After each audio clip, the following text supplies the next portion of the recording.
A lot of people do like the lipstick on a pig. So they'll put it, carpet, paint, those kind of things.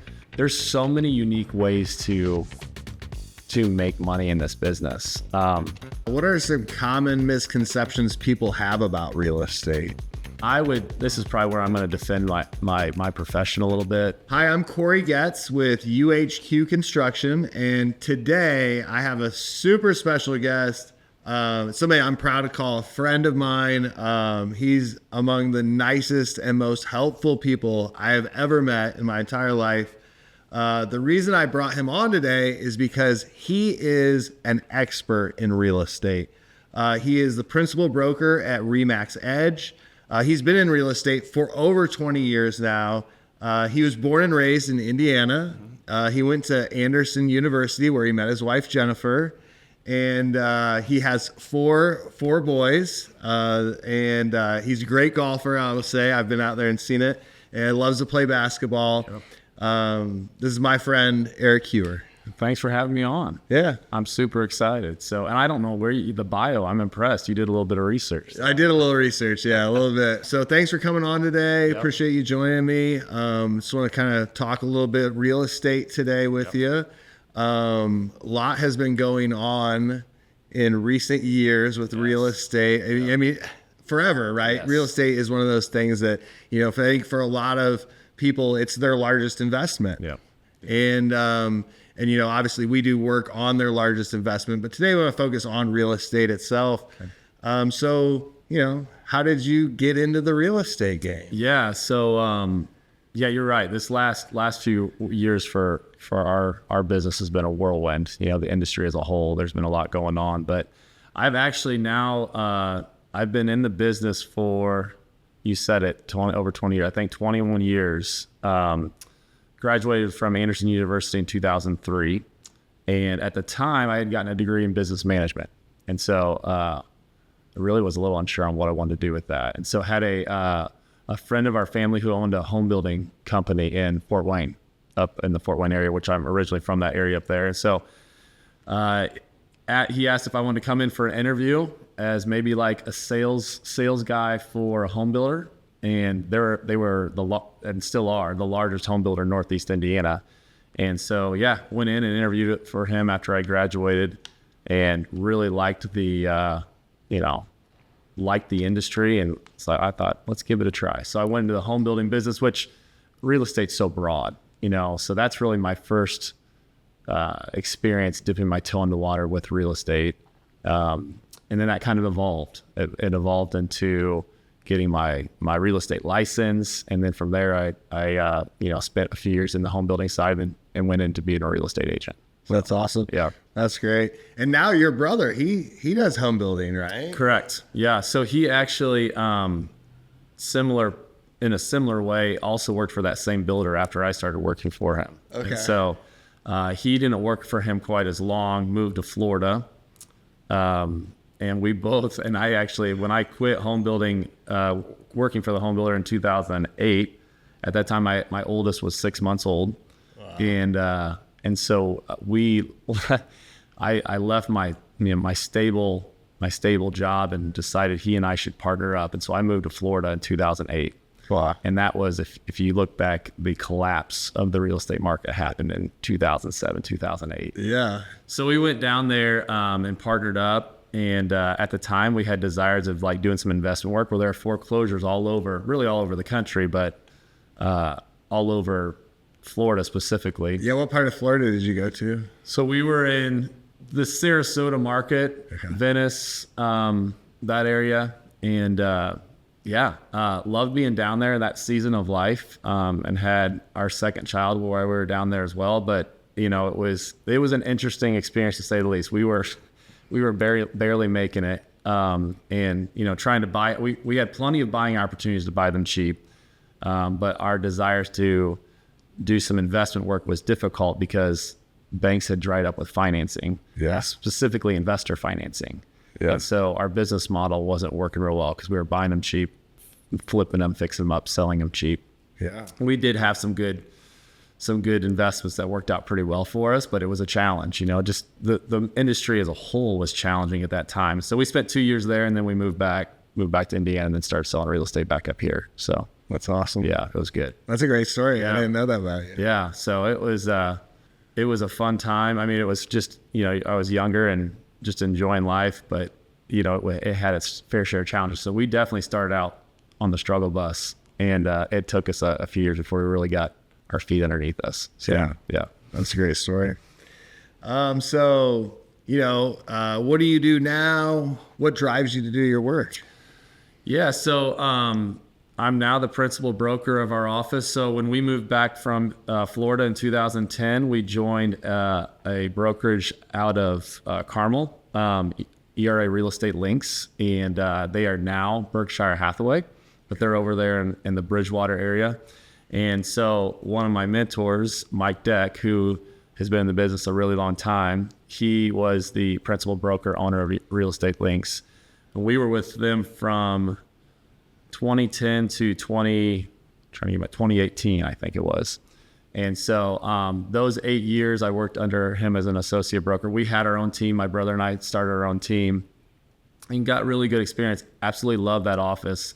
Had a really difficult time leaving that office just because a lot of those people were like family to us. But so in 2018, we decided we want to do this on our own. So we started a RE/MAX franchise. And my brother, about that same time, actually a couple of years earlier, started exploring the home building option. So we now have, we're partners with both the home building company and the real estate, the RE/MAX franchise, and we just both kind of stay in our lanes. He operates the home building side, I operate the real estate side, and it's been good so far. So as far as what drives me, faith is really important to me. That's what fuels me. My brother and I both kind of share that. We're like-minded in our faith and our relationship with Christ. And so, everything that we do and what drives us is just showing love and, being a light to people, both in our industry. So among agents, our fellow agents that we work with, but also just the agents that we're competing against too. And then our clients, of course. It's really important for us that we're transparent in real estate transactions. I think there's unfortunately our industry there are a lot of fantastic agents in our industry, but there's some bad apples too. And that unfortunately has affected what public perception is of our industry. Absolutely. And so, just trying to be transparent and not being salesy and just like helping consult people to make good decisions on an investment that really is important, you know what I mean? And it can really, in fact, so I tell our agents, that are in our office, I would rather you push somebody away from a house if it's not the right thing than try to just let them, move forward on something that is not the right decision on that. So what drives us is just being transparent with people, showing love to people, and just guiding them through the process. That's right. Yeah. I remember when we met and I was going through a home purchase and I got to meet you and it was like, I can say everything you just said is so true. And with my experience with you and so, I think you really do a great job with that mission. Thank you. It's great. Appreciate that. And then you have with you and your brother, you have this beautiful office now in Cicero, Indiana. Yep. My significant other's parents live very near to it. Used to be a gas station. It did. How do I politely say it? It looked not so great before, and now it looks amazing. Yeah. We were so excited to be in there. So we both live in that immediate area. So we actually live in Arcadia. Our office is in Cicero, but we had an office in Noblesville for quite a few years and renting a place there.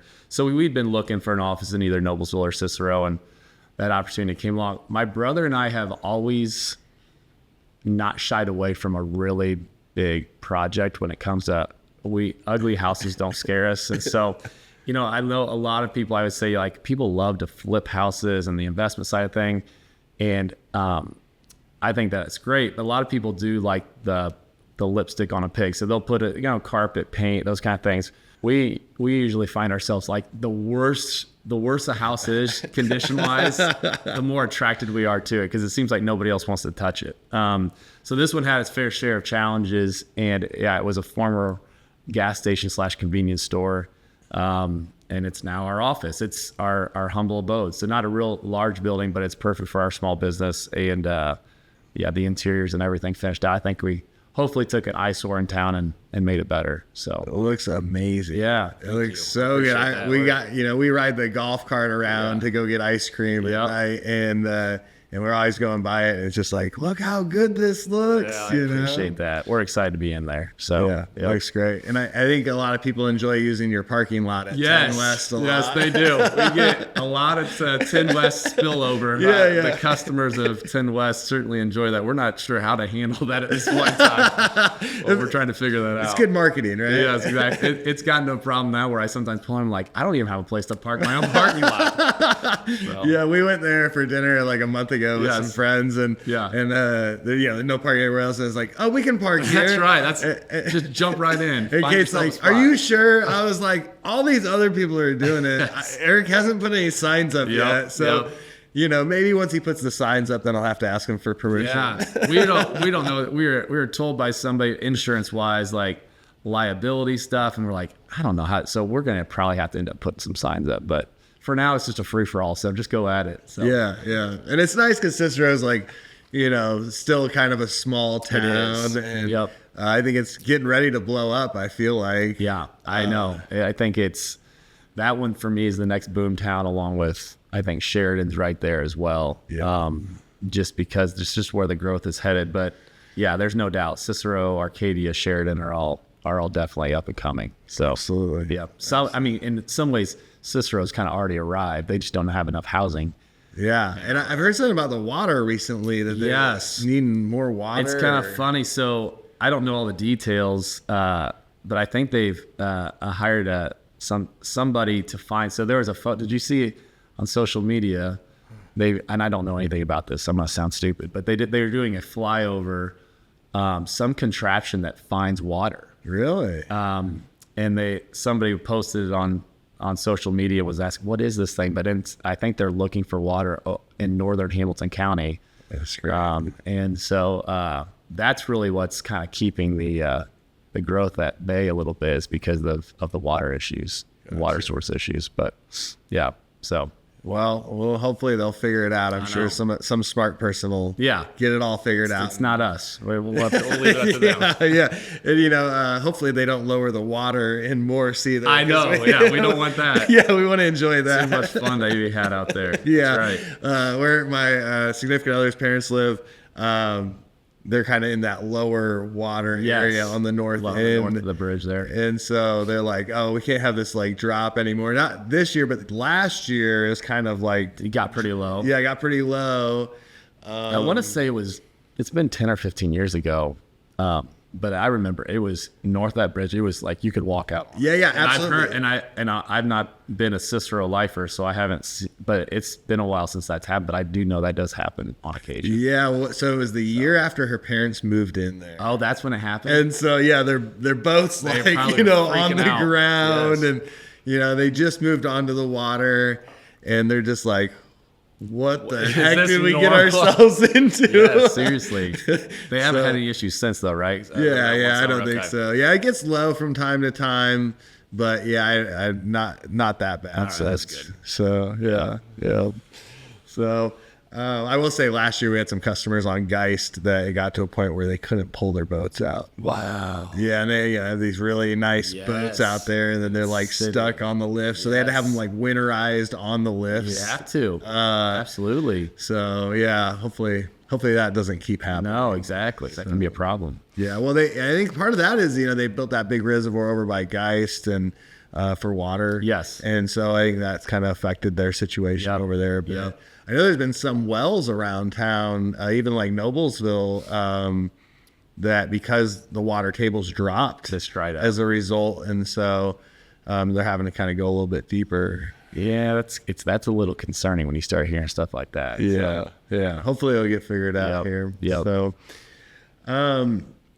So, you talked a little bit about how you got into real estate. What is your inspiration for real estate in general? What is it about real estate that gets you I think the going? people for me, I've always been a people person. I just, well, there's two things about this business. One, I love working with people. The group of people that I get to work with as agents and our staff, amazing people. And so just being able to spend my days with them is really great. And then getting to enjoy my clients and just, I've been fortunate to work with some great people in my career. I think the other inspiration real estate's fun. There's just, there's so many unique ways to make money in this business, from an investment perspective and then just the personal, there's a lot of reward to it, being able to help people build wealth, help a first-time buyer. Like first-time buyers for me are probably my favorite clients just because they're going through this experience for the first time. They're thrilled, they're excited. And walking away, if you do it right, you're setting them up well for the future. Yeah. And so for all those reasons, I think that's it. I think it's just real estate's an industry where there's a lot of different paths you can go down and a lot of different ways you can, make money and from, not just as an agent, but I'm talking like as a consumer from an investment standpoint, but then also just being able to work with people. Those are probably the two things that keep me going. So yeah, it's been good. So do you have, maybe any notable success story you've had with a client or a personal success story you wouldn't mind sharing with us today? Yeah. When you asked me that, it's some of these questions to me, I had read through that and I was having difficulty knowing like how to answer that one because, well, I don't really even, I wouldn't take like zero credit for some of these. Like some of these, it's just, I was going back to the first time home buyer thing. I had, when the market started there was a single lady that I helped purchase a house, first time buyer back in, I want to say 2018, 2019. And the market was kind of like, it was pretty busy 2018, 2019. And then COVID happens and all that. And she ended up selling, I want to say in 21 or 22, but she had bought for, and there's countless stories like this, but she had bought for like 140, 150. We decided to put the house on the market ahead of time. I had told her, hey, you probably need to list it like 240, 250. This has just been a few years. And she was thrilled by that, like, wow, this is great. We've got a ton of equity, a ton of value in the house. And this was when things were getting like crazy. Yeah. When you heard of all these multiple offers and house prices escalating so quickly. And she, and her whole purpose was she was selling her house. She was moving back up to Northern Indiana to be closer to family. She wanted to start her own small business. And actually she's moving back to Gary, I think. And so she ended up, right before we list, I look at the comps again. I'm like, I think we can push it to 250. And she's like, really? That's great. We're thinking 240. So we listed 250.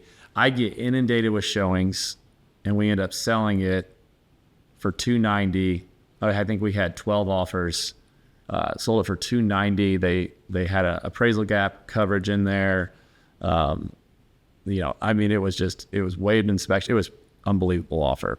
She was over the odds, you can imagine, because it was setting her up for like her small business that she wanted to start. And like those kind of stories are just like, man, that's so cool. And it wasn't me, it was just, that was a really cool. And then the other ones is kind of weird, but like, I'm kind of big on like guiding people away from situations. So like, if I don't feel good about it, like we're going to be the first to tell you, I've got countless stories of situations where people may have been going down a certain path to buy a house and we've pivoted, because of resale issues or like, and just, that's what we try to preach is like, hey, if this isn't a good idea, you need to tell your client. If they still move forward with the purchase after you've told them the negatives to it, that I can still sleep at night. I can, but if they're moving forward and you're just kind of keeping that information to yourself, I don't want to have to put my hands in my face in 5 years when they call me and like, hey, I want to sell my house. I'm like, oh no, I'm never going to be able to sell that thing. You know what I mean? Yeah. So yeah, I just think the success stories like that are really cool. Really cool to see. And then, just helping families, get in better positions is pretty awesome. So Yeah. That's great. Yep. That's great. What are some common misconceptions people have about real estate? This is probably where I'm going to defend my profession a little bit. I think that some people, not all, some people think that what we do for a living is fairly easy. And it's you just basically open the door for people, let them in, and then you write on a filled out contract, fill in the blanks and submit it. And it's just not, for the right real estate agents, it's just not that. There is so much more that goes into and so much more involved in the process. And I look at like a good real estate agent, like almost like an insurance policy, like we're protecting you from major catastrophe and bad things happening. Yes, 9 out of 10 times, I shouldn't even say that, but a lot of times you could probably go through this process and be pretty seamless and easy. But there are a lot of occasions where you run into situations that are like, what do I do with this? And navigating the issues, the inspection issues, the appraisal issues, the title issues, the things that just pop up, and knowing, well, should I still move forward with this purchase or should I back out? And I think that, consumers today, because of all the internet offers, like they are so much more equipped and so much more educated on all things, specifically real estate. It used to be our job as real estate agents to find the properties on top of other things. And really, that is probably one of the lowest priority parts of our job, because consumers can see all the properties. Like there's not, I don't sit there and try to hunt properties down. Yes, we can find off-market deals and those kind of things, and we do provide value with that. But oftentimes it's navigating it once you've located a property, like how am I going to get the best price for this, and how am I going to navigate the issues that may pop up? And so I think that always kind of irks me a little bit, because I think our profession can be devalued. Now, don't get me wrong, there are times where the agents just are out there trying to sell a house, and I don't think their value is as high, but there are a lot of fantastic agents in our area. And I think that's a misconception that's out there in the industry. So yeah, it's like you said, it takes those few bad apples. I know. I can relate in construction. Yes. I think that there's a few bad apples out there. Absolutely. And then all of a sudden people are like, oh, you're just trying to take advantage of me. They're jaded, right? Then but it's like you said, it's like it's then we tear off and we find all these problems underneath. Yes. And it's like, okay, well, we got to deal with those. And that's the hard part. Sometimes it's not just like doing the siding or the window, popping it out, putting it back in. What some people think that is. Like, what happens when we take it out and it's just all rotten everywhere, Yeah. So yeah, I can really relate to that with you. What are some common mistakes that people make when they're dealing with real estate? They let their emotions get involved. Ooh, that's a good one. Yeah, that's hard. I even see it with investment work too. Yeah. Even investors let their, and you think investors like, oh, it's an emotionless. No, people get emotional because they get excited. Yeah. I can't let this deal go. This is too good a deal. It's too good to be true. Yeah. My brother and I do, occasionally we'll do some investment work together. I mentioned we're business partners, and it's really good to have the checks and balances, because there might be a time, and I'm probably more guilty of this than he is, but hey, this opportunity's here. Like, we need to go after this. And it's nice to have the checks and balances, be like, you know what I mean? Like, one of us may be a little less excited than the other one. And so when you start dealing with it being your own personal home, that's where emotions can really affect things. And so I think that, I think that if you can kind of put the emotions at bay. And I always tell my clients that are buying it personally, it's easy for me to say. But when you're negotiating and you're like, I really don't think this property is worth more than X. And they're like, and when we come down to it, they're willing to pay $10,000 more than X. Okay. like, I've told you where I think it is, you know, but you can make some pretty poor financial decisions because of just the emotion. They picture themselves in the home. They've already bought it before they've even bought it. You know what I mean? And so those are probably that jumps out at me with that question. Yeah. And that's where, like you said, that's the value in having a good realtor is somebody that's going to be like, not just sitting back and being quiet. Yes. It's, hey, you know, here, I'm an expert. I see this every day. Yeah. This is how I can help you avoid it. Yeah. I think emotions are the biggest challenge. Oh, they can be. Especially on the personal homes. I mean, you know, that's understandable. And it works on the other side too, on the selling side too. You know, like every seller thinks their house is worth top dollar. And so it gets a little hard, you know, when you're trying to help somebody sell a house and you'll walk into a house occasionally. It's like, it's not in great condition. Maybe they've got 7 dogs and, you know, house may smell a little bit. Or so you're walking in there and you're trying to and they're like, my neighbor's house sold for $2 million. Exactly. So I think mine's worth 3. Exactly.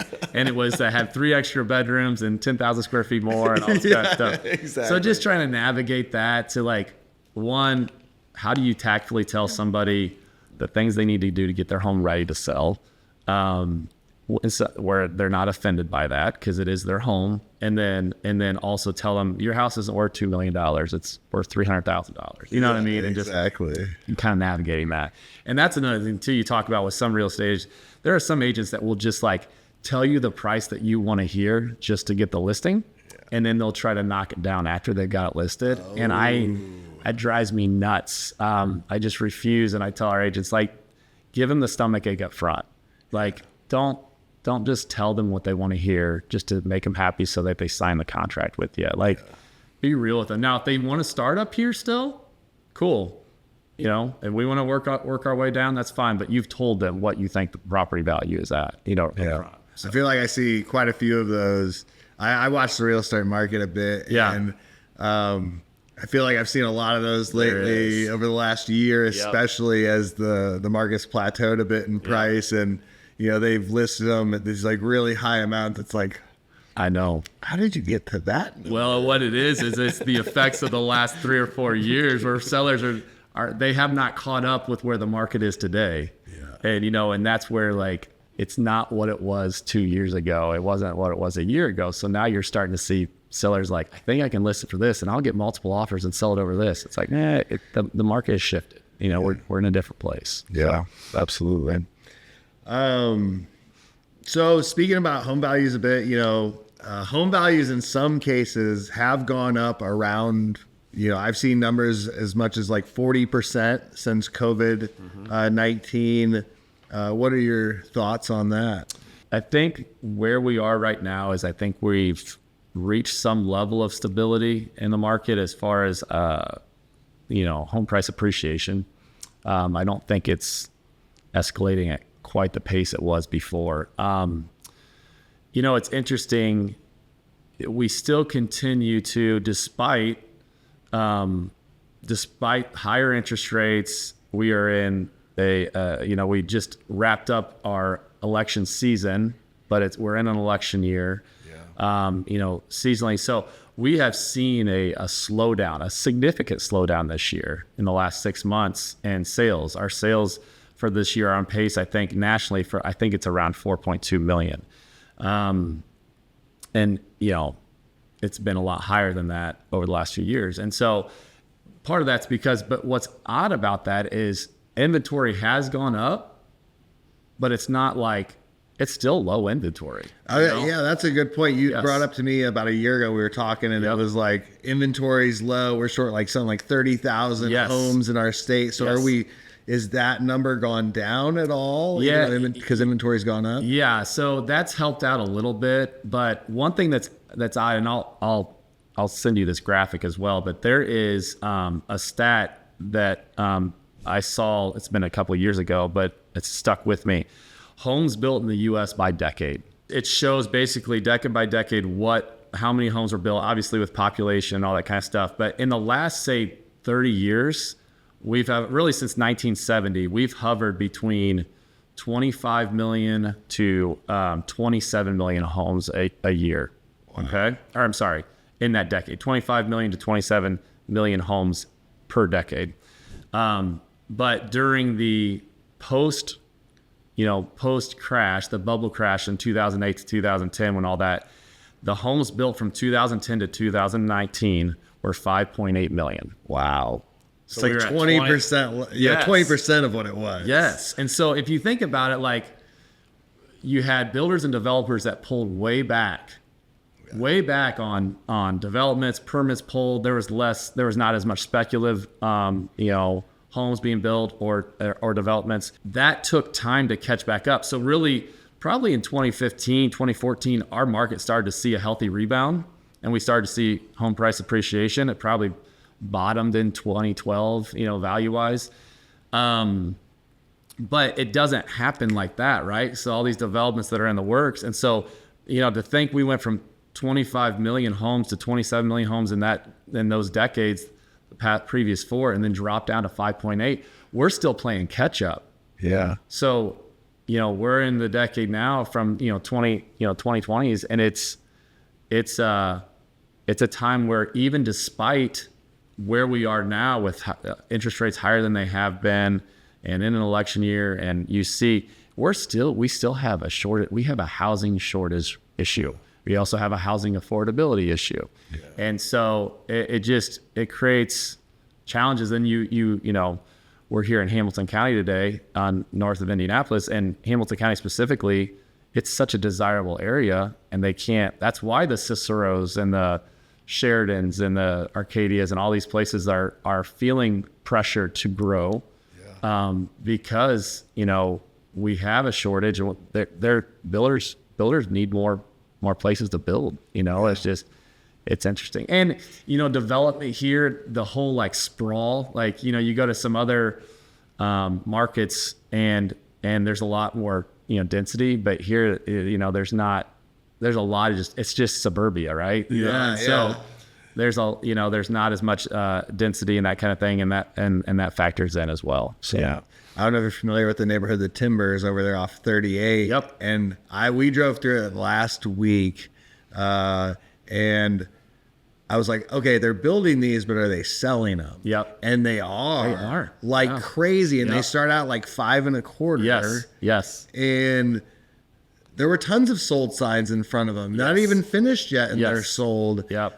So people are buying too, because I was like, oh, are these going to sell? It's like, absolutely, they're selling. Yeah, it's really interesting. And the thing with like I think Timbers is Lennar, right? I believe that's Lennar. Yeah, it is Lennar, yeah. But there's a lot of builders out there, Lennar's probably got the most land in our local market. But all the other big builders, like, they've also got the interest rate incentives that they can offer that are just really hard. Like, I just had a client buy with Lennar a week or two ago. I think we're at 4.99.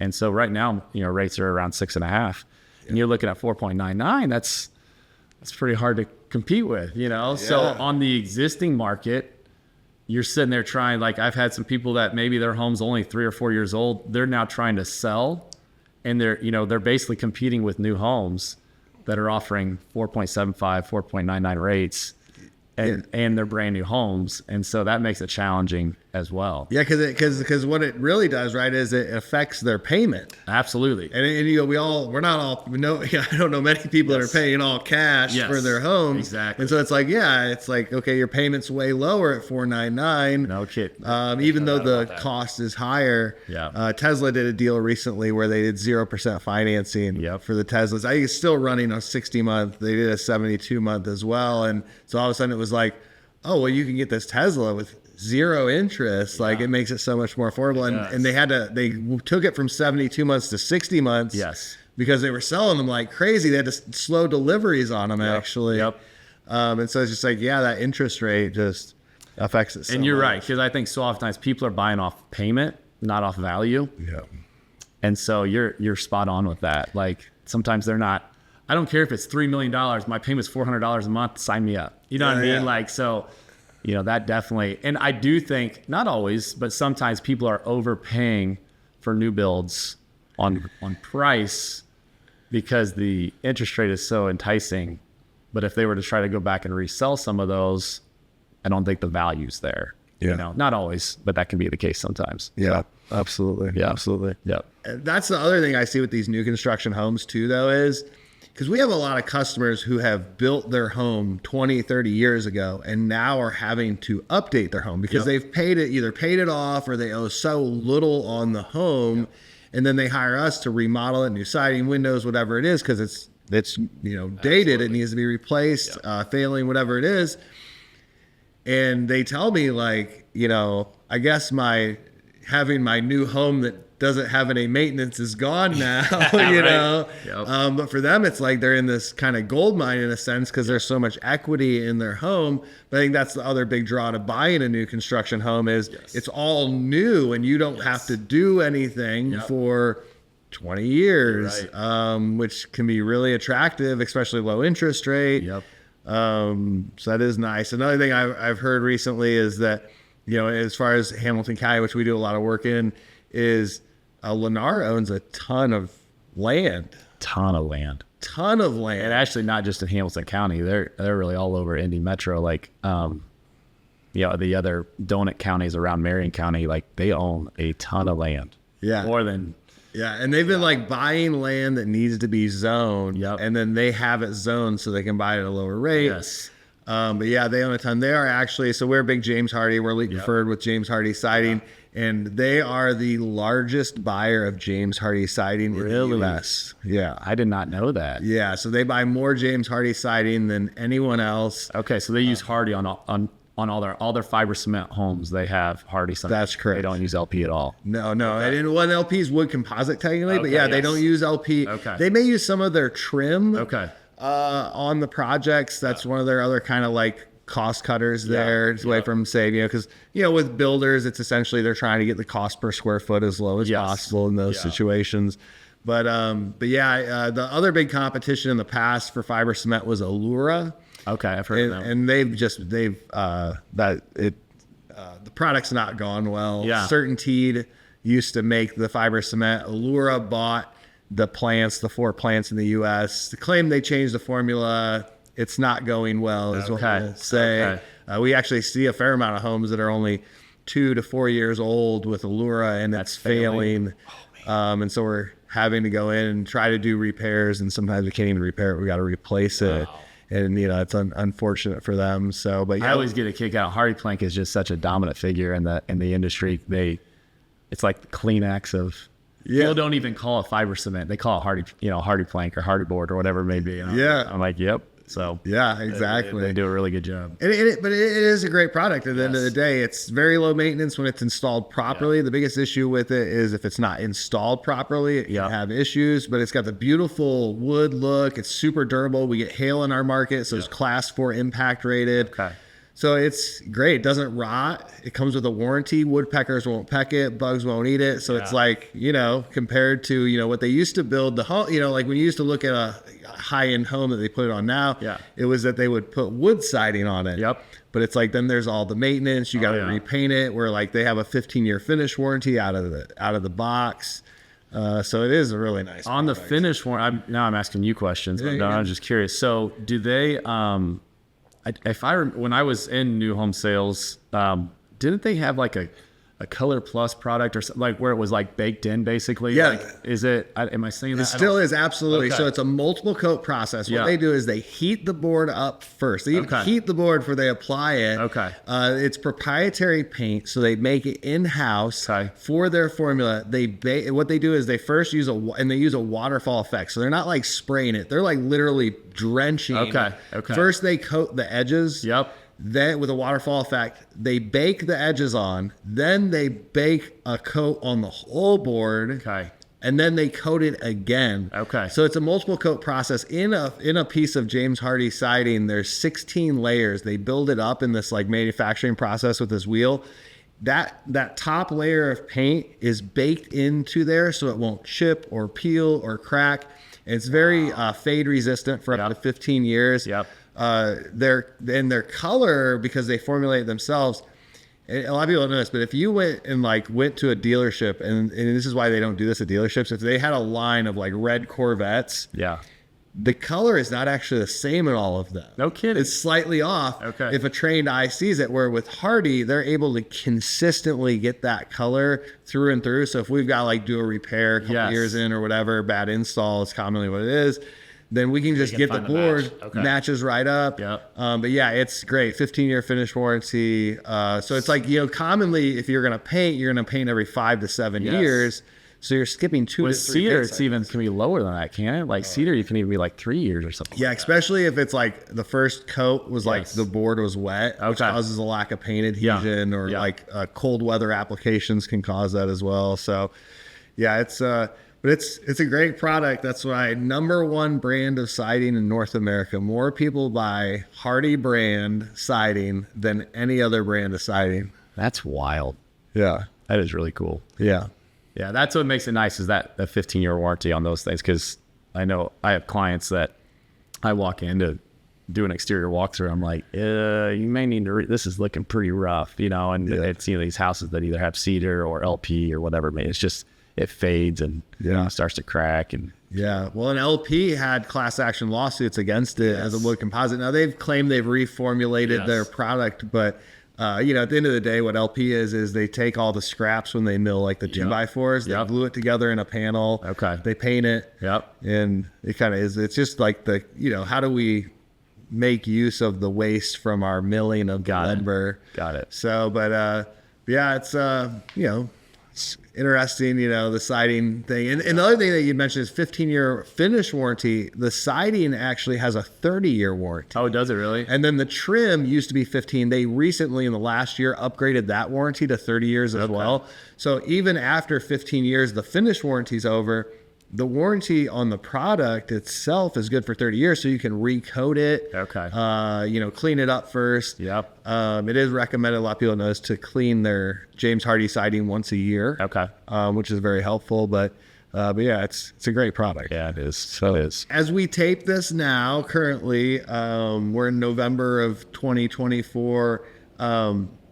Existing home sales, I read an article lately, and maybe I'm wrong, you correct me if I'm wrong, but existing home sales are at one of its all-time lows. It's definitely the lowest it's been like 30 years. Yep. Why is that? Like, what's going on? I know the election year played a huge part in it. And that's the case. That's cyclical, right? Every 4 years we have the same, on a presidential election, you have the same issues. Unfortunately, this year seemed pretty divisive. But. Yeah, you think? Maybe just a little? A little, yeah. And so, that was a huge part of that. And then I mentioned rates. It's hard right now. It's hard for a homeowner. I cannot tell you how many conversations I've had with clients, past clients that I've helped buy homes, that have said, we really want to sell our house. We really get something different. Our family is expanding, or whatever life events going on. Maybe they want to downsize. Whatever's going on, we just can't justify it. Yeah. Our house is worth now a lot more. And it's worth X, so we have this money to put down, but we're at a 2.75% interest rate, and to buy at 6.5%. And so, we started to see an increase in fact, I don't want to butcher this, but I think that July pending sales nationally were one of the lowest ever on record. Wow.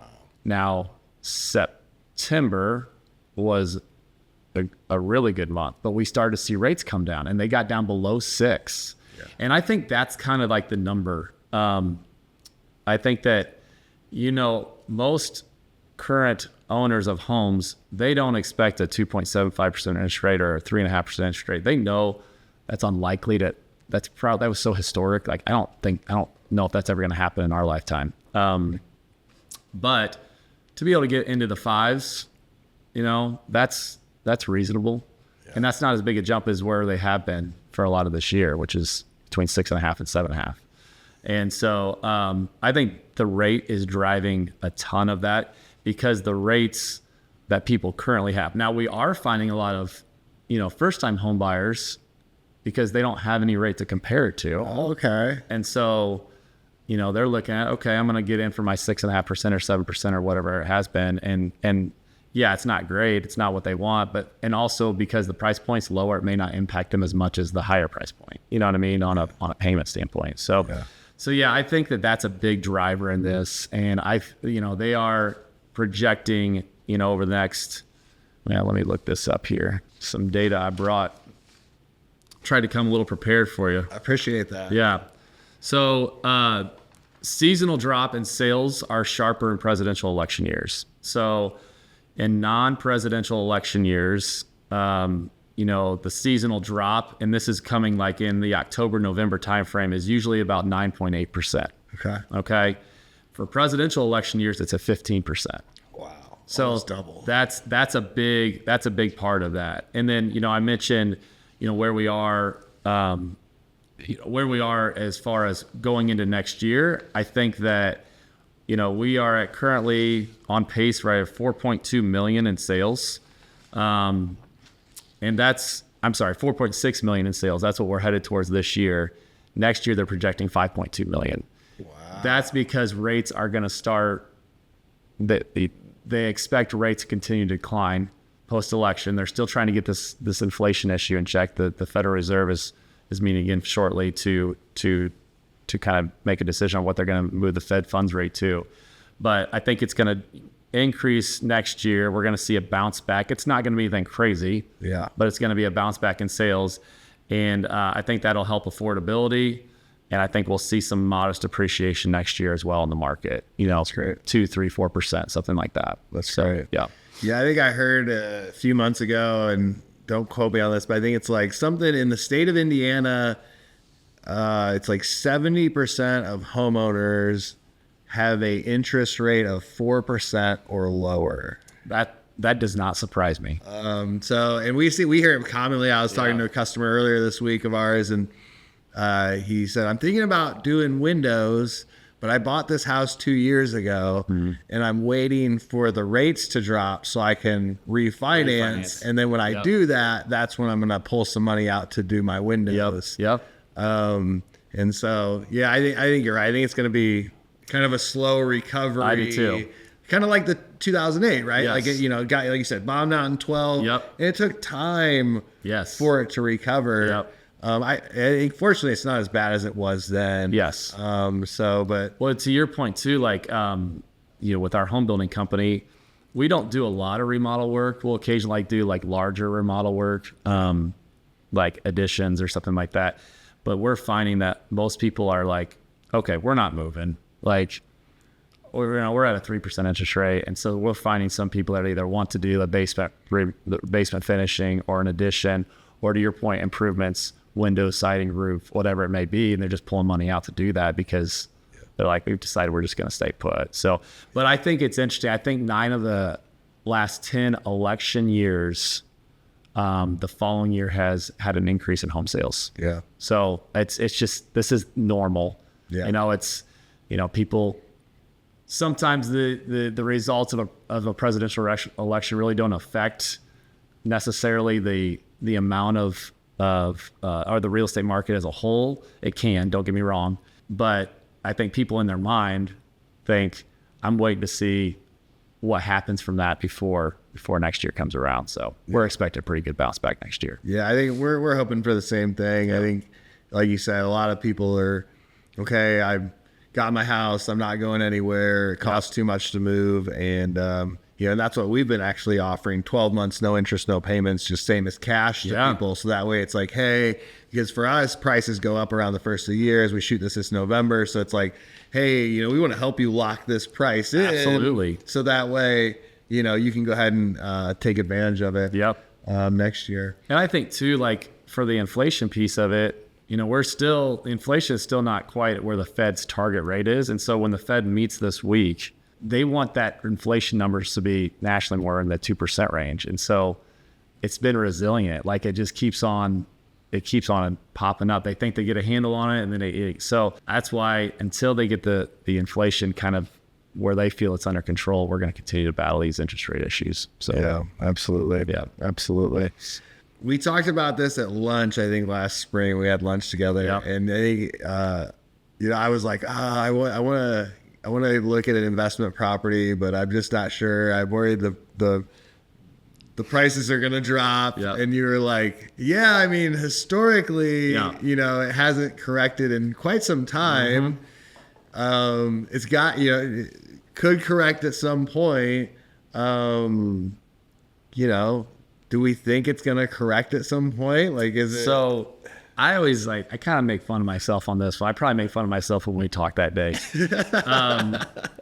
So like real estate cycles are historically, they are every 7 years or so. We're on like it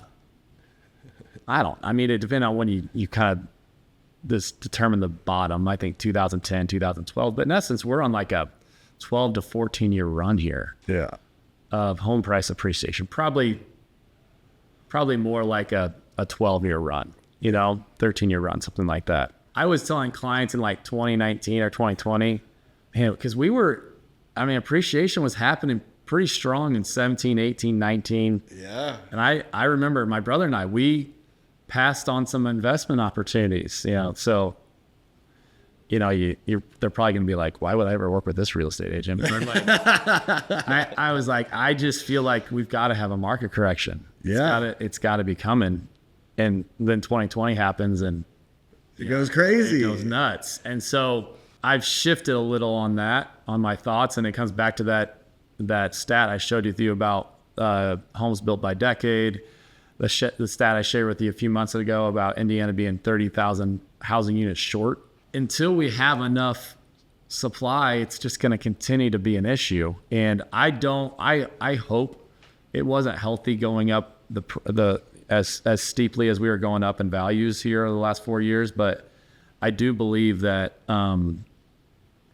it's going to continue to go up. I don't see a big draw unless something external happens that we just don't see coming. That's beyond our control. Like war or something. Exactly. Like that. Yeah. Yes. So I absolutely think that we're still going to continue some modest appreciation over the next few years. Yeah, I think you're right. I think it's got a lot to do with that shortage. I think Fed Chairman Powell said recently, he's like, me dropping the rates are not going to fix our housing problem because our housing problem is a shortage in affordable homes, like you mentioned earlier. Yes.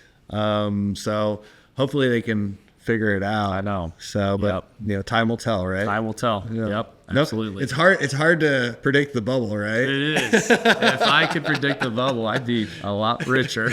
Yeah. And the problem is if we predict it doesn't come. Yes. How does updating somebody's existing home, let's say like roofing, siding, windows, gutters, how does that affect their price? Or their home value? Yeah. So it's a difficult one to answer. I say that because there are certain parts. It all depends on condition. So like depending on where, what kind of shape is it in, obviously when you upgrade it and what are you upgrading it to. If I walk into a home or I walk an exterior and if it is very obvious that it is in disrepair, peeling. I mean, this place is, it's like a must. Like it's going to really increase the value of the home. If you are doing an update that's more like, they're okay. My windows are vinyl windows. They're not very efficient. They've got some, window seal issues, some, broken thermal paint seals, that kind of thing. I would tell you that will update the house and increase the value of the house without question, but maybe not as much as homes with decaying windows and things. Does that make sense? So It depends on at what level.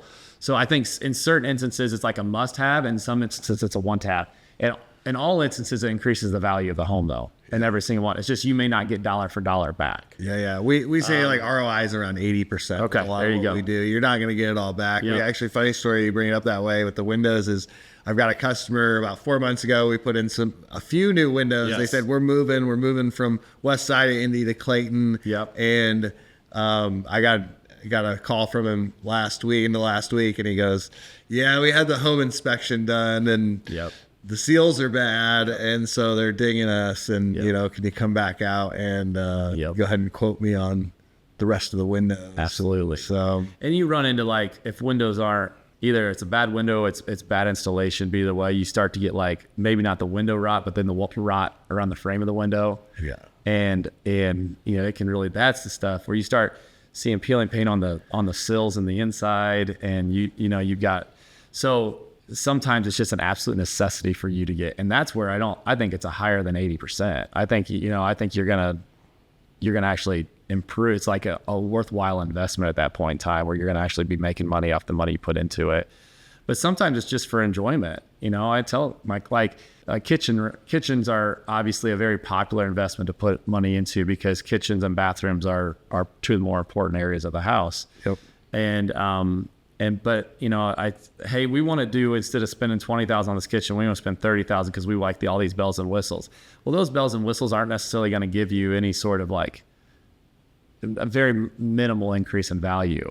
But if you're going to enjoy it, that's what if you're doing this purely as an investment, maybe not the right decision. But if you're gonna be in that home for the next 5 to 10 years and you want to enjoy the windows and the siding and the roof and making sure everything looks nice and it's cleaned up, and the same with the interior, then go for it. You know what I mean? I think it just all depends on your situation and how long you're going to be there and what kind of condition it's currently in. I think that all impacts that. So. Absolutely. And I can relate to that. I've bought a few homes myself, and it's like, I've bought them and then waited to remodel them. Yes. And I've bought them and remodeled them as soon as I bought them. Yep. And in the utility, that enjoyment factor was so much greater by just doing it. Yep. And maybe I had to take a loan out for the money. Yep. But it was like, oh, I really loved living there. Where Absolutely. it's like, I'm slowly doing it over time wasn't a nightmare, but it wasn't as enjoyable. No, absolutely. And then all of a sudden, I'm getting ready to sell it. Then it's like, okay, now I'm going to replace the windows, and then somebody else is going to enjoy them for me. That makes me think. I can't tell you how many times I have met with somebody getting ready to list their house,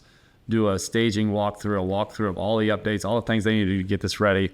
They bust their butt for a month, get their home on the market, and they're like, man, we kind of like our house again. I don't know if I want to sell it. You know what I mean? Exactly. So, it's like, why didn't I do this 5 years ago, kind of thing. And so you're right. I think the enjoyment factor is a factor. It's absolutely has to be taken into consideration. Yeah. So. I think the other thing that people kind of don't consider enough too is the time value of money. Yeah.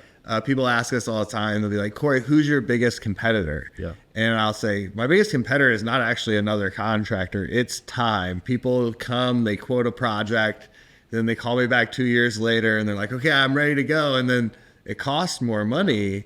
And so it's like, if you can take advantage of those prices and pay it off over those couple of years, you get to enjoy it, and you're going to save money long-term, because I think a lot of people misconception about siding and windows and roofing is not like a commodity. Yep. So they don't fluctuate. Yep. They're made by corporate manufacturing companies who have a fiduciary responsibility to their shareholders that they need to make more profit every year. And so the prices go up, 4 to 6% on average. During COVID, they were going up multiple times a year. Yeah, I was going to say. I think the cost of materials have gone up 20 to 30% in the last 4 years. Yep. And it's like, just the sooner you can do it, the more money you're actually going to save. No question. What is something we need to see more of in the real estate industry? I think there's a couple different ways to go with that question, and having some bad eggs in the industry. I think that from a professional standpoint, I'm going to go that way first. I think that having I actually, when we kind of have a market that contracts a little bit and gets a little more challenging and home sales go down, we have seen a pretty big drop in agents over the last year or so, just total agent count in the industry. I think that's usually a good thing, because there are plenty of people that have zero experience and just get their license and let's just go try to figure it out. I'll do this part-time and I'll sell 2 houses to my aunt, my cousin, and you know what I mean? And those situations happen all the time. I think having more professionalism and transparency in our industry from a professional standpoint is an absolute necessity right now. How we get that, I'm not sure. I think the more barriers of entry into our market in a professional way is a good thing, certifications and licensing and that kind of thing. Because I think to do this job and do it well, you shouldn't just be out there just pushing people to buy houses and you have no clue what you're talking about. Okay. So that's one. On just from a product and availability, it goes back to the shortage issue. I know I've spoken on that a lot, but the USDA has a 502 direct subsidy program that nobody knows about. The hard part is, I have experience in this working for the builder in Fort Wayne because they sold homes with this product. There was a nonprofit that provided this product, but it's unbelievable. It's income. Your payments are based on your income. Wow. On your household income. And it is an opportunity for first-time buyers to get into housing at a lower payment because it's through the USDA. And so the federal government will subsidize a first-time buyer's payment based now as your household, it's capped. So it's a fixed rate mortgage that you have. But then as your income goes up, your payment may go up until the point where there's zero subsidy and you have your regular, payment. But your rates are typically a little lower. It's a zero down product, but it can only be done in rural areas. So USD has the eligibility maps that they offer. There are so many, I know municipalities in our area are all trying to solve the housing shortage and affordability issue. Hamilton County's got a task force that's working on it, and I think that those types of products, one, there needs to be more people that know about them because there are plenty of people that, that would benefit greatly from a program like this. Now it's hard. Those programs, you have to take a class. It takes like a few months to get through, and it's a very inefficient process. And that's the negative to it. But if you're like, I can't afford a home, I want to buy a home, and I'm willing to go in the outward areas so that they don't offer that. And there are some first-time home buyer programs that if you don't qualify outside of the USDA eligibility areas, like there's some areas like there are some programs that still are good, but this USDA program is so unique. And just not a lot of people know about it because there's only one or two that I'm aware of, one or two places in the state of Indiana that even service the loans. Yeah. So I think just affordability and being more aware of those types of programs, and being able to get somebody plugged into those kind of programs so they can start through the process of the program. And they're like, okay, I'm qualified now. Now I can go buy this $250,000 house. My payments are going to feel like $150,000 house. Right. And I think we just need more of that right now. It's just, I don't know what's going to happen as these prices, because there's going to become a bigger and bigger gap I honestly don't know how first-time home buyers are doing it. Yeah. Because if you've been able to get into a home before the real spike, then you're building equity. And so now you have a down payment to apply to another house whenever you want to. But like if you're missing that, you're relying on oftentimes family money or, somebody to pass a down payment because it's hard right now. Yeah. And so I think that's probably a huge need, and something we need more of is affordable housing and being more aware of there are products out there, and hopefully more products coming out for people to help them get into housing. Yeah. So do you think, this is a little off script here, but do you think that, I think over the last 10 years, we've seen a lot of large investment companies buying up these lower priced homes in that kind of price range that you're talking about. And now it's like to a point where, and then they're renting them. Yes. I know my subdivision this last year passed, an HOA ordinance that is not allowing corporate companies to come in and buy homes in our neighborhood anymore. How much do you think that's playing a role into that? It's absolutely factoring. Like these institutional or corporate investors and I can understand why the HOAs are doing what they're doing right now. They're either, some of them are not allowing it at all. The Airbnb market is also something where some HOAs aren't allowing Airbnbs anymore or no rentals at all. So I guess for you investors out there, that's another thing to be careful with, is checking into HOAs before you buy. Because I've also heard of people that are buying and thinking of investment, and then they buy and realize they can't even do what they want to do with it from an investment standpoint. Yeah. But I have had clients in the past that I don't want to sell to a rental company, but then that rental company ends up coming in and paying $20,000 over everybody else and paying cash. It's like, okay, I'll sell to a rental company. Yeah. You know what I mean? It's just hard to compete with it. And so, yeah.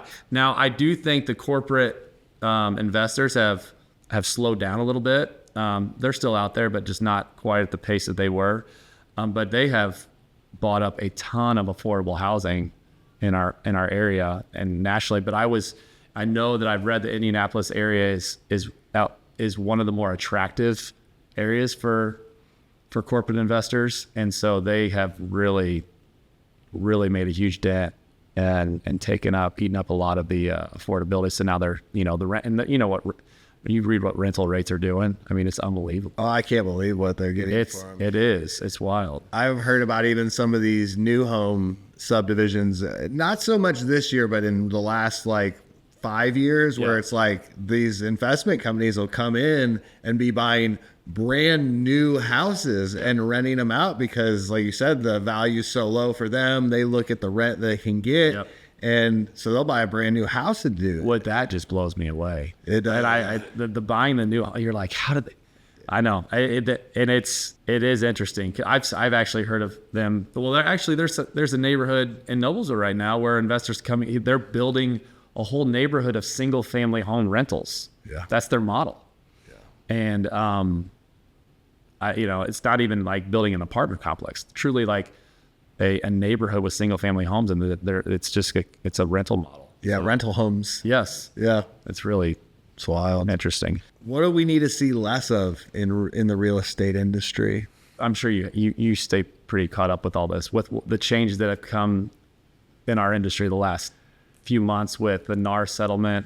I've heard a bit about it. Yeah, okay. I've heard more transparency out there, so people will have to have a better understanding of what's happening on both sides of the coin. And So in this, I think it was March, the National Association of Realtors settled on a pretty large lawsuit that basically, in essence, there was an individual that was suing. It was a huge class action lawsuit, but suing, suggesting that the real estate industry was involved in price fixing. And so, if you go to list a house with somebody, they are, as an agent, requiring you to pay me as a listing broker, but also requiring you to pay a buyer's broker as well. Right. A requirement, part of the listing. And then we advertise that on the MLS. Now, most consumers would just go down that path. The case has always been, though, that it's always been a negotiation. For anybody that doesn't realize this, commissions are always negotiable. Yeah. There's no commission that's not negotiable. Now, some companies may not they may have their own individual models and standards and those kind of things, but commissions are negotiable. You also, just like a product, you can pay for the hardy siding or you can pay for the cheap siding. You know what I mean? And so some agents may charge a higher percentage because they offer X, Y, and Z services, or they have more experience in the industry, or whatever it may be. Yeah, they're going to get a professional photographer. Exactly. They're going to list you on additional websites. Yep. They're going to put a big sign instead of a little yard sign. Yep. So I think that through this settlement, it was kind of an eye-opening thing. What's been the headlines that have come out is sellers no longer have to pay a buyer's broker. The headlines have come out that agents have been forced to reduce their commissions. The headlines come out. Some of this news is so just a false narrative on what's actually happening in the industry. So to clear that record up, commissions have always been negotiable. They always will be negotiable. You can sell your home for sale by owner, all of those things. Once you agree to a certain commission on a contract, on a listing contract, then moving forward, that's what that is. But within that, there are some real positives that came out of that too, because it's opened the conversation. You said, what do we need less of? We need less of agents that are trying to like pull a fast one, you know what I mean? And there is some agents that kind of push these higher commission models through to people that just don't know any better, that are kind of ignorant to the process. Yeah. And so transparency is a big piece that comes with that. We now are required buyer agency agreements in the state. It's really a national thing, but Indiana was ahead of the game. And so July, it passed a law earlier in the year, but starting in July of this year, we are now required to do buyer agency agreements with any house that we show. That's good. That's good for the consumer and it's good for us. But what those buyer agency agreements say is the buyer's responsibility to pay their buyer's broker to represent them on the sale of real estate. Well, you and I both know most buyers don't. It's traditionally a seller has paid the commissions to both the listing broker and the buyer's broker. That's the way traditionally it has been. Not always, but that's the way it's traditionally been. And by doing that, that opens up more buyers, because if you're selling your house and you don't offer a buyer's agent commission, there are going to be less buyers there'll be less buyers that can even consider your house because they can't afford that. Yeah. But buyers need protection. Yeah. Just like we have all these other professions out there, buyers need to know, like, if they work directly with a seller or directly with a listing agent, they may be taken advantage of if they don't know what they're doing, because this listing agent doesn't represent the buyer. They represent the seller, right. And so really what's changed is the attorneys got involved, and it's simply a change in accounting now. And so we sign these buyer agency agreements that are now required before you even step into a house with me. I cannot show you a house unless you've signed a buyer agency. Wow, I wasn't aware of that. Yeah.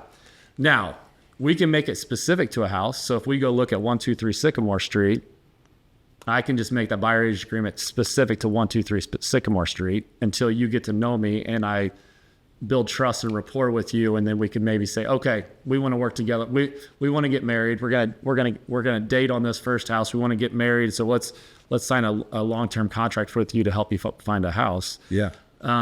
But they are now requiring buyer agency agreements moving forward, which with those, there are basically three ways that as a broker you could potentially get paid. Some are going to be offered by the seller still, showing up. So the seller's offering a commission paid out. Sometimes the seller may not offer that up front, but it now has to be part of the contract. It's written into the purchase agreement. Okay. So negotiated, which is good. Yeah. Like whatever's on the buyer agency agreement, say it's 2-3%, whatever the number is, like that's put out there. You know what I mean? And that's what's on the purchase agreement. And then I actually haven't even ran into it yet. And since this is rolled out, this has now been 5-6 months into it. But I think you may run into a seller on occasion that says, I refuse to pay a buyer agent. We know this is coming at some point. Right? Yeah, exactly. There'll be somebody out there. The tough negotiator. Yep. I refuse to pay a buyer agent. If that's the case, the buyer has the option of paying out of pocket a buyer's broker commission or moving on to another house based on the way the buyer agency agreements are. Yeah. Okay. So just being able to understand what that process looks like. If the seller's not willing to pay anything, buyers should know that ahead of time before they even make an offer on a house. And that's again, listed on the listing. Well, no, that's actually a change as well. It used to be listed on the listing. Okay. The settlement now, they are not allowed on our MLS listings to advertise what the commission amount's being offered. So it's something that the consumer, the buyer, needs to be asking. Yeah. Well, actually, if the agents are doing their job, the agents need to be asking that they need to know that. So what's typically happening is we're getting out looking at houses. If there's interest before we make an offer, we're asking, is the seller offering a buyer agent commission? I would say 9 times out of 10 they are. Okay. Because it's still, so it really hasn't, it's changed. How it has changed the industry is how we're communicating with our clients. It's increased transparency. That's great. Which is fantastic. And I, like I said at the beginning of this podcast, like that's really important to me. I don't want there to be any secrets out there. And so from that standpoint, I like that. But I still think that there are some agents out there showing houses illegally and not follow, and that's what irks me. I guarantee you, I know it's happening, and like, if you're going up to a house and you want to see it and they're not requiring you to sign a buyer agency agreement, it's illegal now. It's literally a law that we have to. So it's like you had this struggle of like, I'm the agents that work at our office, I'm telling them like, hey, this is a requirement. They're like, well, not all the agents are doing it. You know what I mean? Like, you know what I mean? Like, yeah, absolutely. I'm like, I don't care. This is how, but I would say that's minority, the smaller group of agents are not probably abiding by that, but just making sure you're dealing with somebody with some integrity and transparency is really important. So yeah, that was a great explanation. Yeah. I've heard bits and pieces, not fully understood it. Yeah. Yeah. That was the best explanation anybody's ever given me. I appreciate that. We're still juggling where the industry is moving with this. Yeah. And there has been downward pressure on commissions. And that's been going on for years. The guys that are like, I'll sell your house for 1%. And what they don't say is they're actually giving the buyer agent still 3.5%. Yep. They don't tell that part of it. Yep. And so I think that the downward pressure has been coming on for years. I think it's been magnified a little bit with the new changes because consumers are just trying to figure out what's going on. Yeah. Heck, agents are trying to figure out what's going on. So there's been so much confusion on what does this mean? I don't have to, I can't tell you how many people I have this conversation with. Yeah, I don't have to pay your buyer's agent. You're right. You don't. Yeah. I don't know if that's the best idea. Yeah. Because you're going to have a buyer pool there's very few people that can afford to buy a house with an agent, and most people want representation. Yeah, absolutely. Because of what I said at the beginning, there's plenty of deals that go great, but there are plenty of deals that go sideways. And if you don't know how to navigate that can be a problem. Well, I think that's traditionally in the past, from my experience, was the buyer actually got a larger percentage than the selling agent. The buyer agent would get more because it's like they're bringing us the people that want to buy the house. Like, we need to compensate. I have a human resources degree from the Kelley School of Business, and what we learned in business school is compensation drives performance. And so if you want things to happen, it's the old adage, you get what you pay for. Absolutely. Right? Absolutely. So there's no question about it. But that's been a big shakeup and what's been going on. But I think we're starting to figure it out. So good. Yeah, it's been good. Awesome. What advice would you give to homeowners thinking about selling? I'd say start the process of prepping in advance. Like, it's hard when somebody makes a spontaneous decision. Not that can't happen, you can't navigate that, but if it's coming up, it's better to call 6 months in advance than call 2 weeks in advance. That's the first thing, because going through the selling process, it is a process, and it doesn't just start with when you list your house. It starts well in advance. I think that you make more money on the pre-sale and getting the house ready than you do once we get the house on the market. Yeah. And so sellers don't realize how much control they have over how much they can sell their house for sometimes. And I don't mean the money they invest in it necessarily. Yeah, that factors in too. I'm talking about just getting the house ready to go. Yeah. And so I've got 4 boys, and 11, 13, 15, and 17. And when they were roughly 3, 5, 7, and 9, I remember selling my house, and it was a freaking, you'd clean a room and then they'd walk in right behind it. It's like a tornado blew through there, and it's really hard. Or with pets, young kids, pets, it's hard to keep the house immaculate. And I tell people that the way that you live and the way that you sell look completely different. Yeah. And even though it's probably not reality, you're trying to create a model home experience. Yeah. So when you get your house ready to sell, you've got to remove anything associated with work. High trash cans, high toilet bowl cleaners. Like it needs to look like the model life. That, just because it shows itself so much better. And so, people understand, like when I sold when my boys were young, I remember we got the house like perfect. And then we left for 3 or 4 days. We went to families and just hung out till our house sold, because we're not dealing with trying to keep up with all this. But I think that like all the prep work that goes into it, there may be little odds and ends, little projects that you need to do. There may be some necessary repairs.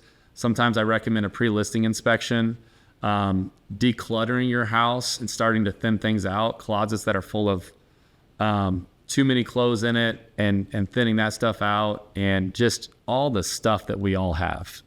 And I always laugh because people can get sensitive. So I always walk in beforehand, like, just so you know, before I start coming here and being critical of what's going on in your house, if you walked in my house looks no different than anybody else's. Yeah. But again, the way that you sell is going to have to look differently. Yeah. And so just getting people ready for that. And that sometimes, depending on the situation, it can take 3 to 6 months to get a house ready. And also starting to give an idea on value, and and just starting to understand the market is also important to do. So that I think sometimes sellers wait too long to prep for their house to sell. Yeah, and they're like, I want to sell next week. Yes, right. Yeah, and it's not realistic. I remember when you came to my house and you helped me with mine, and it was like, you're like, and I had to declutter, like everybody else, and I was just like, are you kidding me? I was like, totally like, yeah, they never like it when you walk out of the house and I've got a to-do list for every room in the house, right? Yeah. But I was like, it's like you said, like earlier, it's like once we got it all kind of cleaned up, because it was already a remodeled house, and it was like, ooh, well, it looks so nice. I know. Like, why didn't we declutter this junk earlier? Like, why have this stuff everywhere? And I think this is just kind of a joke for everybody watching, but you also just put black mulch on everything, right? Yes, exactly. Right? Exactly. Yeah. Just cover it with black mulch. Yeah. Exactly.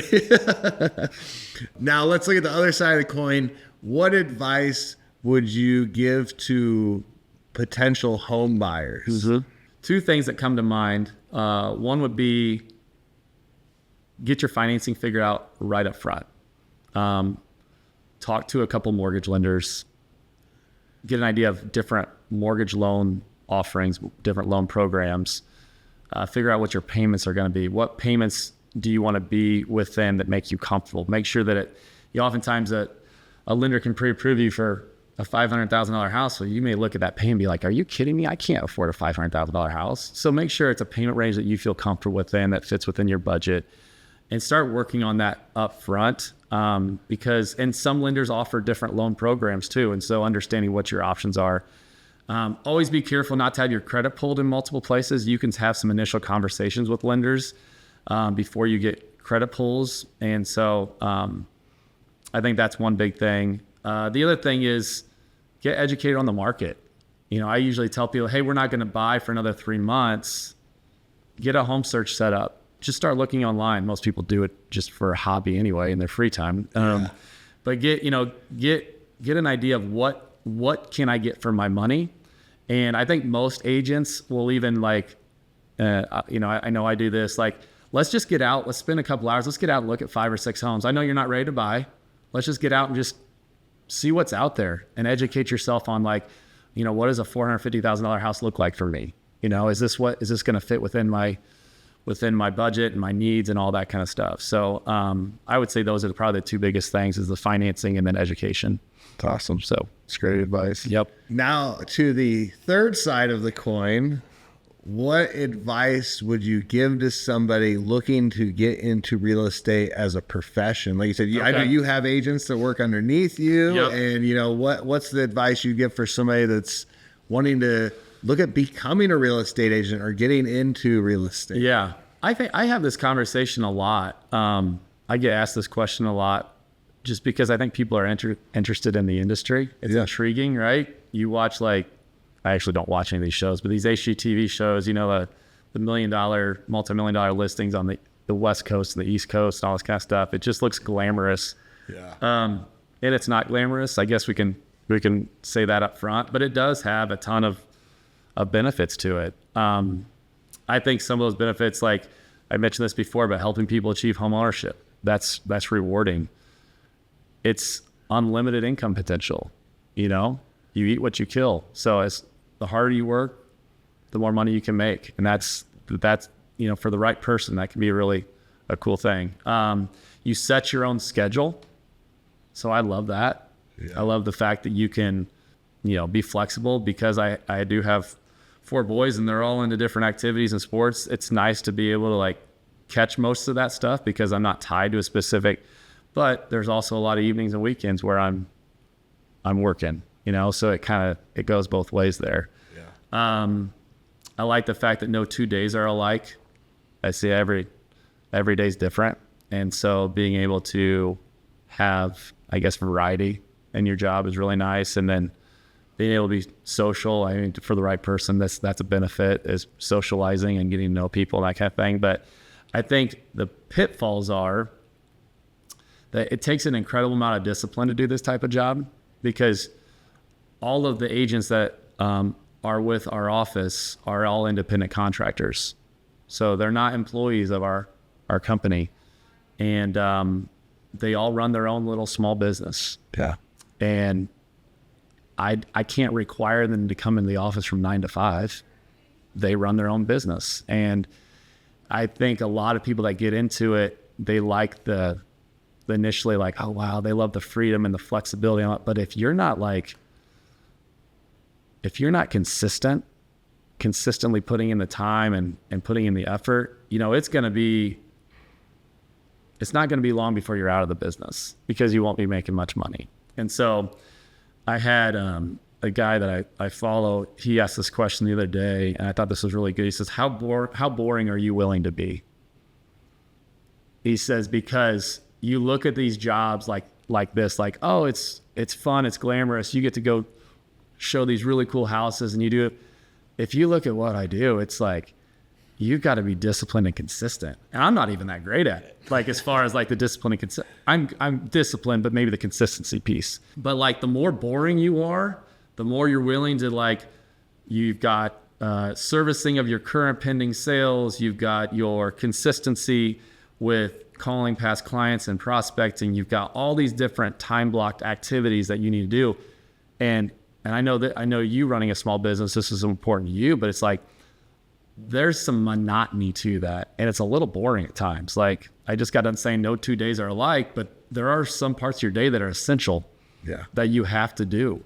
Yeah. And so some people they're not cut out for that, and they almost need some accountability and need to know that they have to be there from 9 to 5 or whatever it may be. So like, that part of it's not for everybody. And then you can be different types of personality types and be successful. I've seen all different people in different walks of life, and I'll be very successful in this industry as agents. But you definitely have to find your niche, whatever that niche is, and you have to be consistent with it. And so I think that's the biggest thing, is like understanding there's more to it than just going out and opening doors for people and, send me my commission check and move on to the next one. I mean, there's just a lot more to that. And the ebbs and flows, there's no consistency to your income. Yeah. So, yeah. Absolutely. Yeah. And then I would assume maybe another important part of that is having your spouse's support. I know your wife is super supportive of you. Yes. And so probably a significant other support would probably be pretty beneficial. No question. She's amazing. Like, I talk about evenings and weekends and getting calls from clients at 10 p.m. and working on these weird hours and stuff.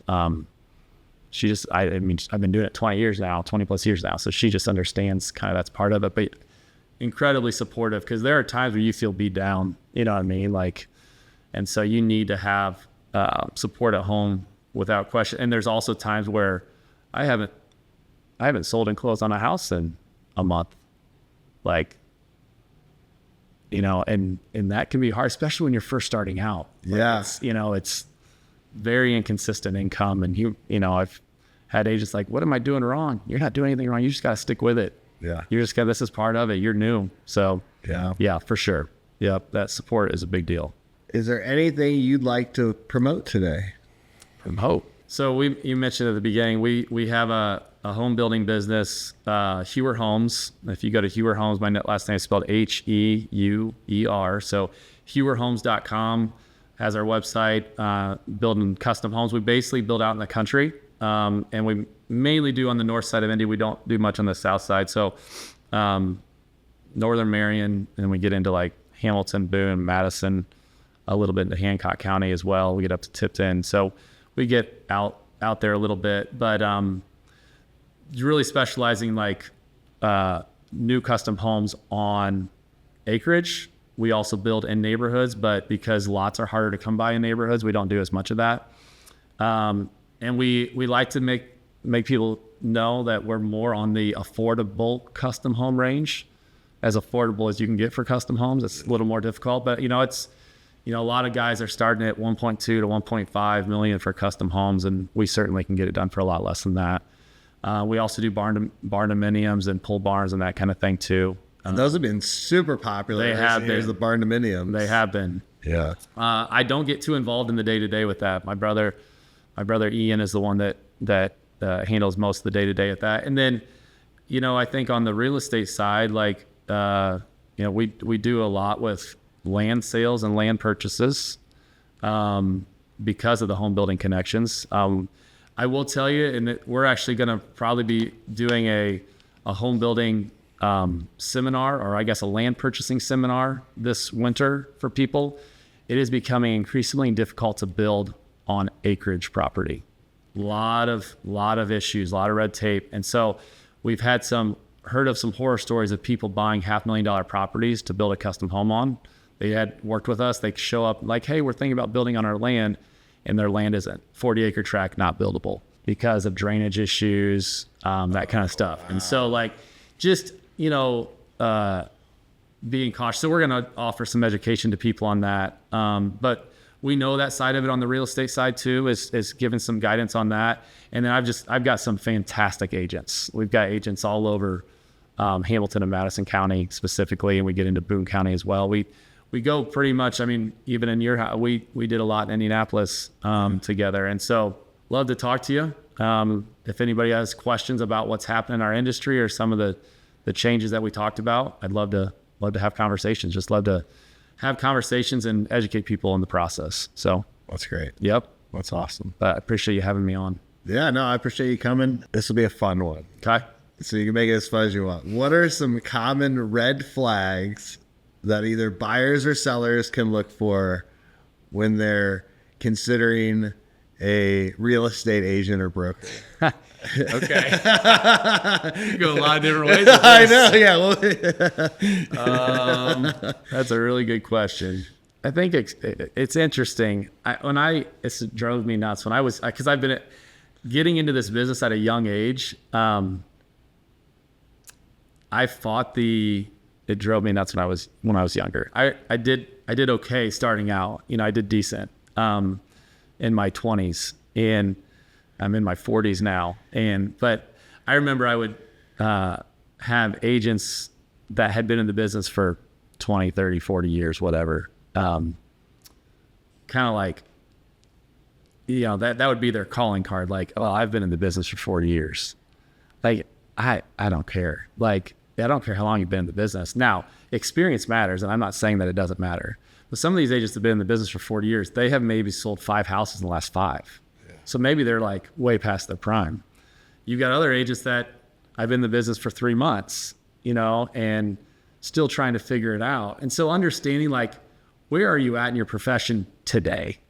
Like finding an agent that has experience navigating where the industry is today, not where it was 10 years ago when you were selling a bunch of houses, and not where it's going to be in 10 years, where some of these agents that are kind of figuring things out. I don't have a big issue with agents that are like part-time. There's a lot of part-time agents out there that are trying to like figure it out to get in. And I respect the hustle in that. But you also as a consumer want to make sure some part-time agents know what they're doing. They've studied and they're working and they're hustling. Some part-time agents are spending very little time on real estate and just have their name with particular brokerage, and it's just like, they're trying to figure it out and fake it as they go, or fake it till you make it, as they say.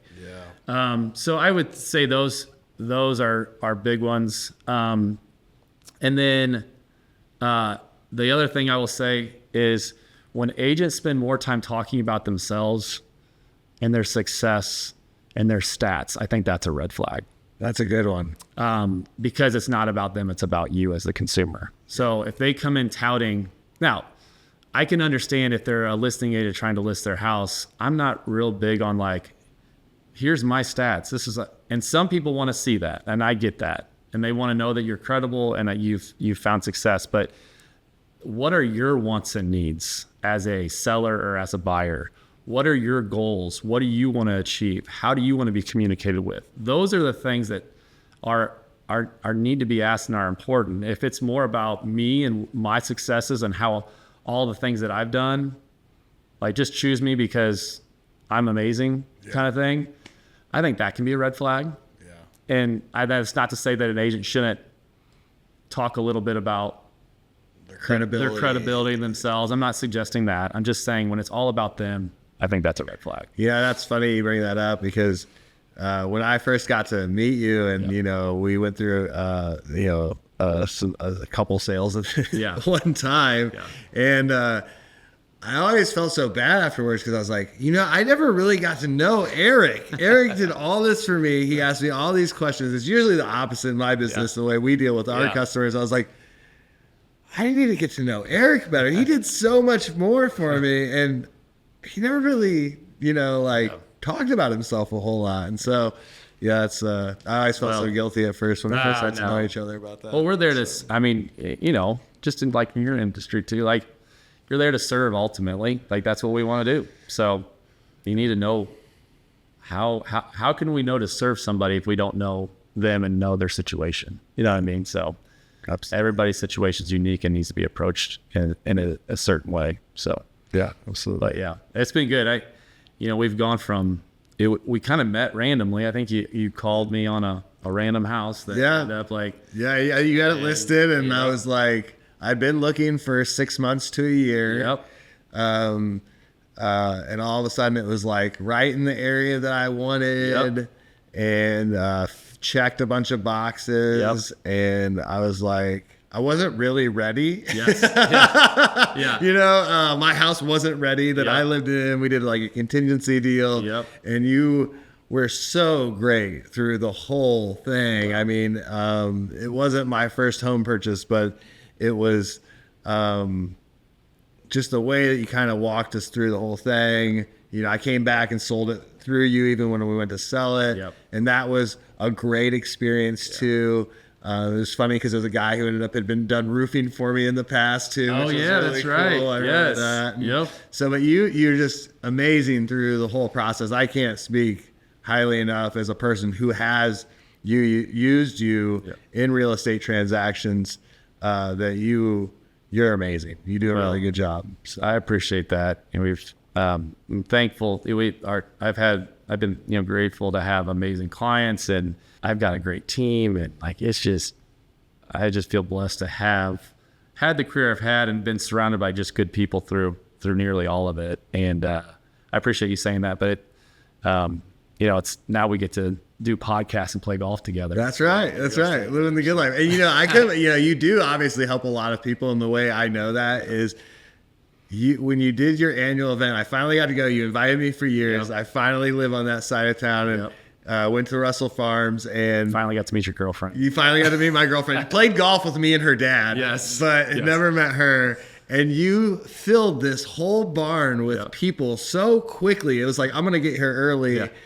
And then it was like, oh, wait, there's already a bunch of people here. Yep. And you have obviously helped a ton of people. We've helped a lot of families, and it is really gratifying when we have that annual event because you get to, and that's what, like, we talk about the relationship piece. For us, it's like, oh, it's not for us. It's like, oh, you closed, moving on to the next one. Like, we truly value building up relationships. Like, that's the backbone of our company. And so both on the home building side and the real estate side. And so that's one of our favorite events of the year is that fall festival that we do, because I think we had 400 plus people there, and it was just like, it was just, some of these people are people that like you that I see throughout the year on occasion. So I stay in touch with. Some of them I may not see all year round. So it's my opportunity to like catch up with them and just staying in relationship with people past the closing is important. That way you're still, I always want to be a resource to them through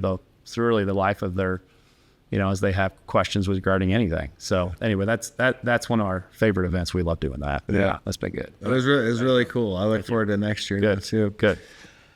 Well, thank you so much for coming in. We went so deep into so many topics. I didn't, expect it to go quite this far, quite this long, but I really appreciate you taking the time. Yeah, absolutely. And this is my first podcast, so I appreciate you inviting me on. I was a little nervous to do this, and I'm glad the conversation flowed pretty easily. So yeah, I appreciate it. Yeah, we'll have to do it again in the future. And let's do it. Yeah, the whole goal of this was like, okay, how do we start connecting more with our community as a local contractor?